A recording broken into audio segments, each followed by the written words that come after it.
O gráfico tem que ser assim. E cosseno hiperbólico não. O arco cosseno hiperbólico. É o gráfico desse aí. E observe, não é o logaritmo não. Tá? E observe o seguinte, sempre subindo. Que ela é estritamente crescente, aqui também é estritamente crescente.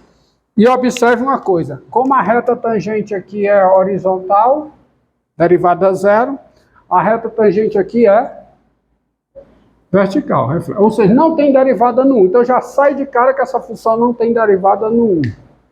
Tá?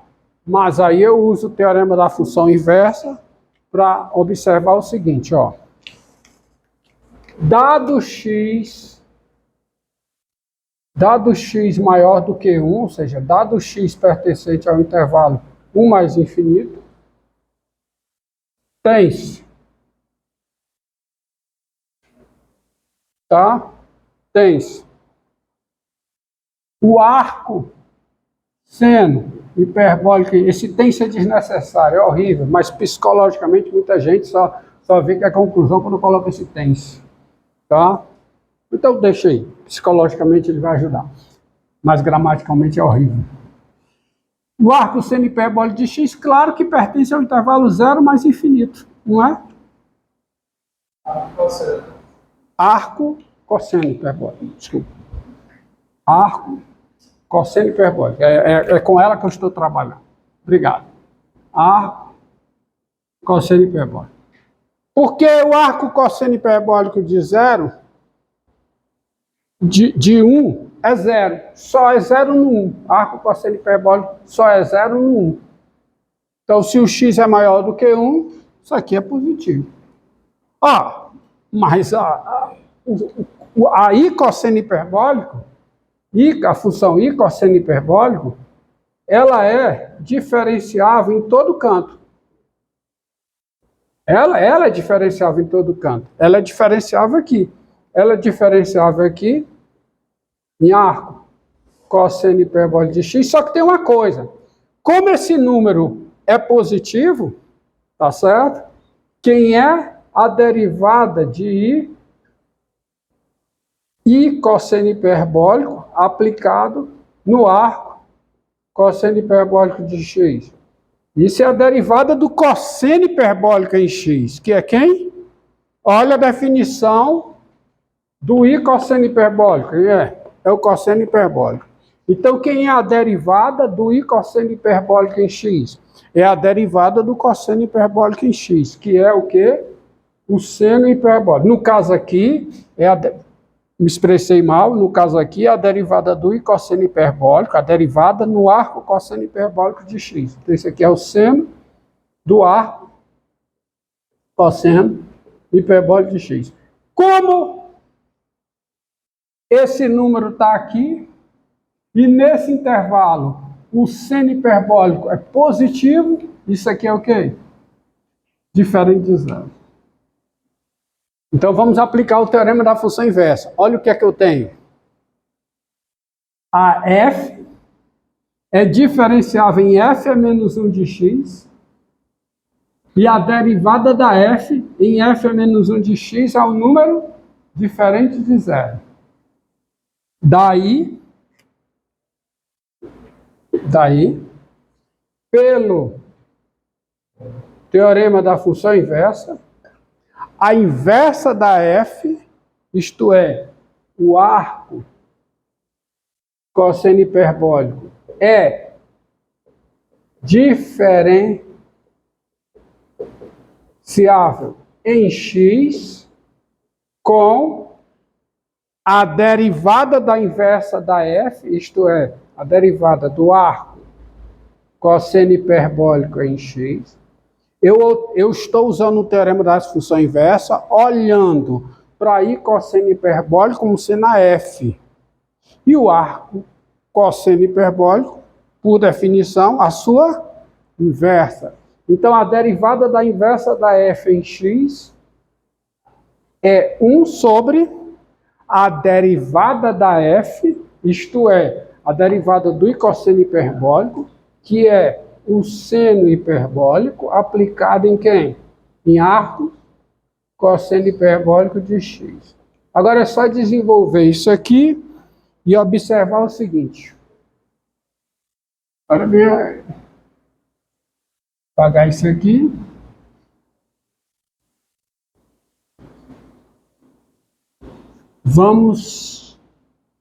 Observemos o seguinte.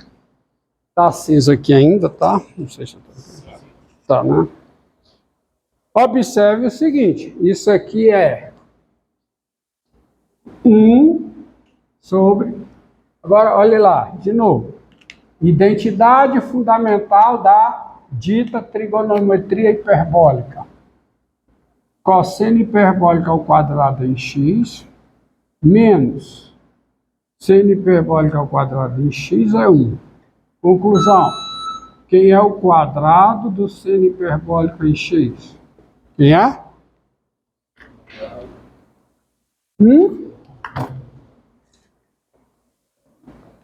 É o cosseno hiperbólico ao quadrado em x menos 1. Então, quem é o seno hiperbólico em x? É mais ou menos, que pode ser negativo, tá? Raiz quadrada de quê? Do cosseno hiperbólico ao quadrado em x menos 1. Então, isso aqui fica 1 sobre mais ou menos raiz quadrada de quem? Né? Fica o cosseno hiperbólico ao quadrado de quê? Do arco seno hiperbólico em x menos 1. Por que que não tem menos? Isso aqui é menos. Porque é o seguinte, esse número aqui, tá certo? Esse número aqui, ó, ele está no intervalo dos positivos. E no intervalo dos positivos, o seno hiperbólico é positivo. Então, aqui não tem menos. Mas, olhando para cá, isso aqui é o quadrado do cosseno hiperbólico. O que foi que eu botei? Botei errado? Eu botei arco cosseno, né? O arco seno é arco. Consertando a besteira que eu escrevi. Então, vamos lá. Tá certo? Tem o arco cosseno hiperbólico, arco cosseno hiperbólico. Então, o que é aqui? É o quadrado do cosseno hiperbólico do arco cosseno hiperbólico de x, que é x. Então, isso aqui é o quê? É 1 sobre a raiz quadrada de x2 menos 1. Pronto. Ou seja, dado x no intervalo aberto 1 mais infinito, o arco cosseno hiperbólico é diferenciável em x, e quem é a derivada? Daí essa forma. Tá bom? Então, fechou. Portanto, vou destacar em preto. Portanto,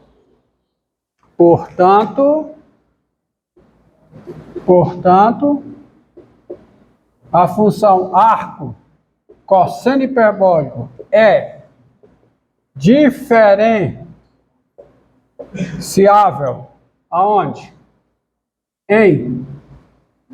No intervalo aberto 1 mais infinito, e quem é a derivada do arco cosseno hiperbólico em x? É 1 sobre a raiz quadrada de x2 menos 1. Qualquer que seja x pertencente ao intervalo que 1 mais infinito. Daí sai o seguinte.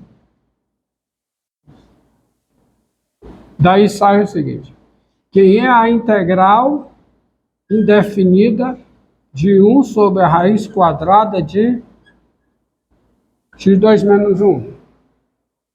Integral em x, quem é? É quem? É o arco cosseno hiperbólico de x, é? É, né? Se a derivada dele é isso. Só que, preste atenção. Vocês não prestam atenção à definição que é colocada para vocês aqui. O que é a integral indefinida de uma função? A integral indefinida de uma função é um conjunto. Olha aqui, ó. Vou relembrar aqui.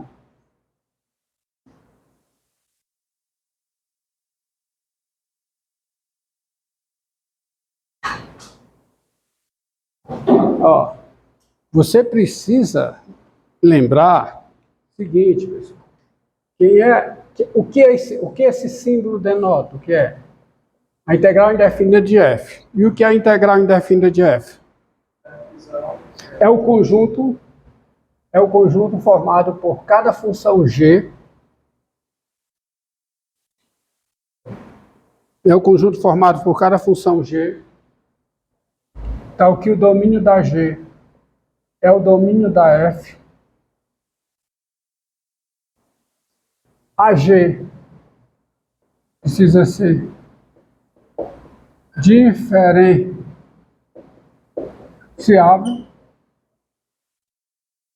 e a derivada da g em x é f de x, qualquer que seja x no domínio comum, que é o domínio da f.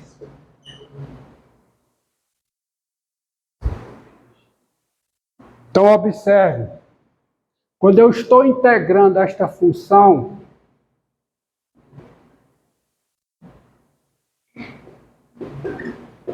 eu estou atrás de cada função que tem o mesmo domínio dela, que seja diferenciável nesse domínio comum e que a derivada seja igual a ela. Agora me diga, quem é o domínio dessa função?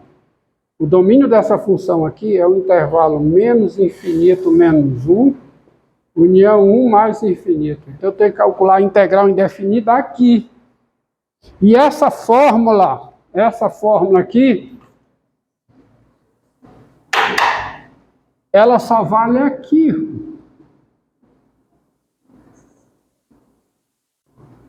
Mas eu preciso calcular a integral indefinida, é dessa. O domínio é esse. E o arco cosseno hiperbólico, quem é o domínio do arco cosseno hiperbólico? É só esse. É esse aqui, ó. Ah, tá certo? O domínio do arco cosseno hiperbólico é esse aqui. Então, quando eu colocar o arco cosseno hiperbólico, tá? Claro que tem as restrições ali, tá bom? Eu só estou calculando a integral nesse conjunto aberto. Mas eu preciso ter a integral aonde? Em todo o conjunto. Então, faça o seguinte, ó. Sabe quem é? É isso aqui, ó. Isso aqui é o arco cosseno hiperbólico de x mais uma constante C1, se o x é maior do que 1. Maior que 1. E é menos o arco cosseno hiperbólico de menos x mais uma constante C2, se o x é menor que menos 1. Tá? Tá bom? Rigorosamente falando, eu podia até chegar aqui e dizer que é o conjunto formado por toda a função g, tal que o domínio de g contém, mas não faz sentido, é o domínio de g igual ao domínio de f, tá? Porque alguém pode dizer, não, porque se o domínio de g for maior, pega a restrição, tá?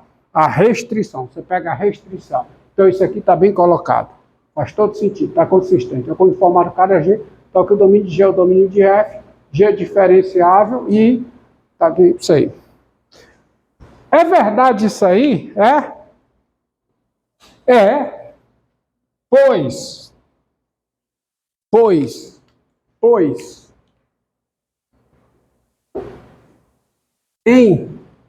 No intervalo, pois. Isso aqui é verdade, bota uma vírgula aqui. Pois, nesse intervalo aqui, ó, no intervalo 1 mais infinito, quem é a derivada em relação a x dessa expressão, que é a expressão que define a função arco cosseno hiperbólica em x mais C1. Quem é a derivada disso? Quem é? Derivada da constante dá zero. Isso aqui dá o quê? Dá 1 sobre raiz quadrada de x2 menos 1.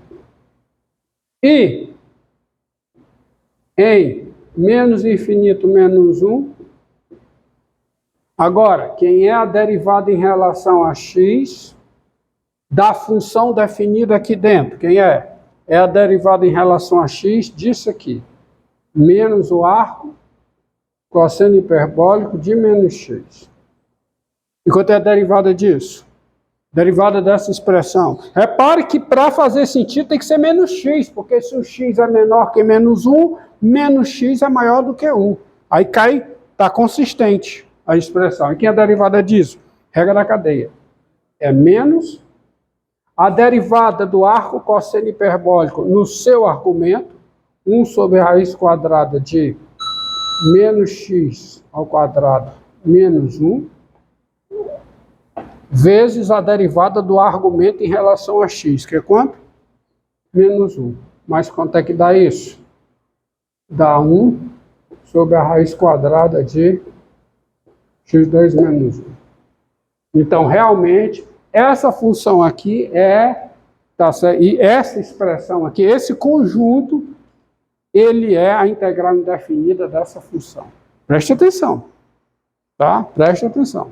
E quando eu passo para cá, eu estou com o domínio aqui como sendo a união desse intervalo com esse.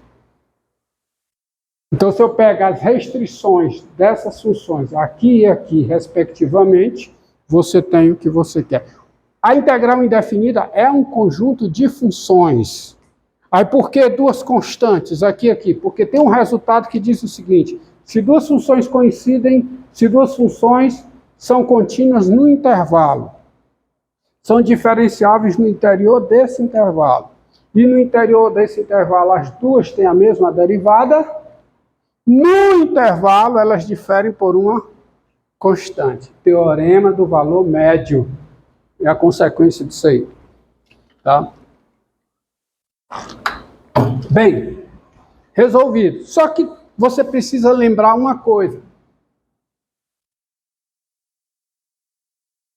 Vamos. Então você tem isso aí. Você tem essa fórmula aqui, ó. Lembra que você tem essa fórmula da integral indefinida dessa função. É a mesma coisa lá no logaritmo natural. Quem é a derivada do logaritmo natural em x? 1 sobre x. Derivada do logaritmo natural em x é 1 sobre x. E quem é o domínio do logaritmo natural? Quem é? Intervalo zero mais infinito. Acontece que quando eu vou para a integral aqui, eu estou integrando uma função cujo domínio é R asterisco.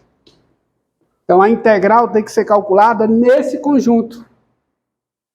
É o conjunto formado por cada função definida aqui, que tem como derivada 1 sobre x. Por isso é que a resposta é o quê? Logaritmo natural do módulo de x. Porque quando eu escrevo aqui, isso está definido para todo x diferente de zero. Vocês já viram essa problemática lá atrás, tá? Já viram com o arco secante, com os arcos lá das funções trigonométricas, tá? Pronto, tá aí. Ótimo. Agora, lembre que, agora vem, cadê? Lembre que a integral de quê? De 1 sobre o quê? Raiz quadrada de x2 menos 1 é? Lembre que com x igual a secante de θ, aquela mudança, né? Só que o θ está no intervalo 0, π sobre 2, no caso aqui aberto, π, 3π sobre 2. Isso por quê? Para quando aparecer isso aqui, você substituir pela tangente, sem módulo. Porque nesse intervalo, tá? Isso aqui vai ficar a integral da tangente ao quadrado, é o módulo da tangente, que é a tangente. Foi tudo explicado lá. Eu não vou colocar aquela parafernália aqui, não. Assumir que você já sabe. Então essa integral vira o quê? A integral de quê? De 1 sobre a tangente de θ, vezes o quê? O dx. Quem é o dx? Secante de θ, vezes tangente de θ, integral em θ,